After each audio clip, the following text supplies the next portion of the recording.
Many blessings. Today I woke up realizing that I hardly done any work for the last 2 or 3 weeks. Been on Facebook too much, have to admit. I've got a kind of love-hate relationship in a way with Facebook and technology, because on the one hand, having these cell phones is very, very helpful. Yeah, having a cell phone's got all these cool things you can do. You can talk to all these people. Yeah, there's lots of wonderful people to connect with. Yeah, like you, Elena. Blessings. And so, of course, Facebook is wonderful to connect with others. And it's actually a miracle, Facebook, if you think about how powerful it is, how many people you can connect with, and all this cool stuff. Live videos. I mean, this is incredible, really. But the other side of it is that it can be highly addictive, and I am absolutely convinced that Facebook has a whole department, a whole massive department of psychologists whose job is to make people addicted to Facebook. I guarantee, I've got no proof of this, but I can still guarantee 100% Facebook has how do you keep people addicted to Facebook department, yeah? With some of the best people in the world, right? So there's no doubt that Facebook is making it addictive for us, and they're using all our psychological triggers that we have as human beings, all our kind of stuff that makes us all weird, and they're using it to make us go on Facebook all the time. And I'd like to see that department. It would be quite funny. I bet you it's got some top people in there, and it's very well done, and I got to give them a congratulations for making it so addictive. So congratulations, Facebook. But on the other hand, I have to admit that it's easy to get attached. It's easy to get attached to people. It's easy to get attached to checking what's going on and what someone said about this, and comments and likes and all these things, and it's fun and everything.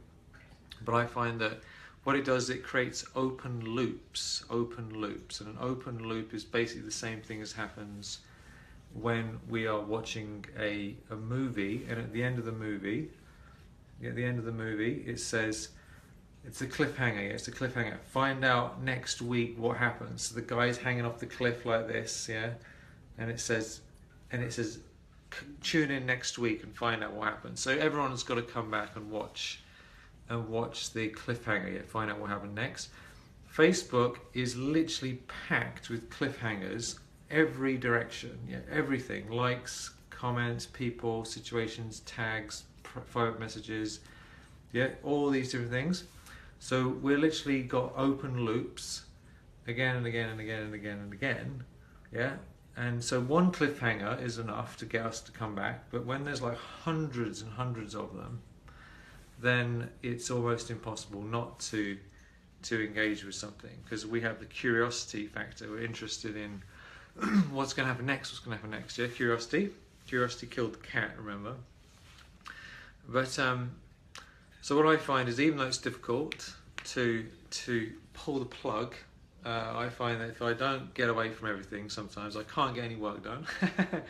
And it's like being in a trance. And I'm convinced that Facebook puts us in a trance state, because trances happen by being triggered. Yeah. So as soon as you hear something, see something, those little red things that you see on Facebook, messages, notifications, and people notifying you, I believe that when we see those red things, we go into a trance state in a second, and it pulls us into it. And so being in a trance it can be good to be in a trance if it's a good trance, but it can also kind of just get us off track from what we're doing. So nothing against Facebook, nothing against anyone in particular, but I think it's well worth taking a break from it now and again to just realize the wonder of life all around and enjoy it. And what I personally find is that when I turn off my cell phone, when I actually turn it off, and I've got this big hole that goes 500 feet down into the ground, and it's got water and sharks in it, and a tank with this safe. So what I do is I turn off my phone and put it in this safe, drop it 500 feet down in this hole with all these sharks, so I can't get my phone. And when I put it in there with the shark hole in the safe, I feel profoundly relieved because I am not going to be distracted. All right. So I encourage you to dig a 500-foot hole, fill it with sharks and water, and put a safe in it, and then put your phone in there and see how you feel. Yeah, it's harder to get. So if you're feeling that you're kind of a bit distracted from everything and kind of like caught up in different situations and like can't focus on anything, then perhaps it might be a good idea for you to put your phone in that shark tank. Or what I often do sometimes when I can't bother to put it all the way down in that tank, is I give it to Ariel, my girlfriend, and I turn it off and I say, Ariel, hide the phone, hide it somewhere. Do you know what I mean? Like, so I can't find it, yeah? And I'm not going to look for it because I know I won't be able to find it. So I turn it off and say, hide the phone. Hello, Sigrun, many blessings. And that does the job because I don't know where it is. So it's all good. It's all lovely connecting. It's hard to kind of get away from these things, but sometimes, you know, stuff needs to be done and we got to focus. So I'm still going to do videos, but other than that, I think I'm going to have to stay away from this wonderful beast that is called Facebook with their massive how to make people addicted to Facebook department. Yeah.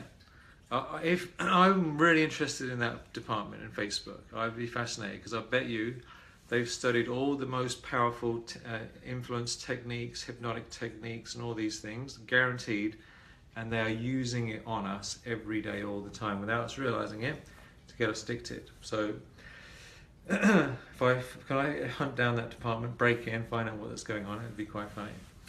Anyway, that's enough for now. Have a beautiful day. I hope you find yourself enjoying your life.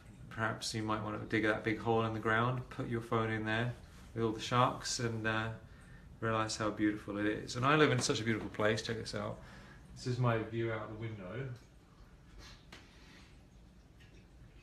And you know, you know, I've got lots of other things to be getting on with, as I'm sure you have. So have a beautiful day, much love, and talk to you soon, or not so soon. Aloha.